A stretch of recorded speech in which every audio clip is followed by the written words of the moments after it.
I'm Sheryl and I'm 5 years old. I'm gonna play one song for you. The title of the song is Popcorn. This is the song from our Fred Premier Piano Course Lesson 1B book. I like popcorn as a snack because it's yummy, fluffy, crunchy, and sweet.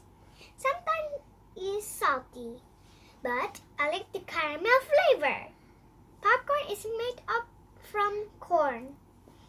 I like the character of this song is happy and lively because there are a lot mixed between staccato and legato, also mixed between forte and piano playing.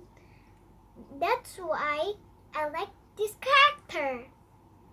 The time signature of the song is 4/4. It means 4 beats in each bar. So every single bar maximum is 4 beats. No more, no less.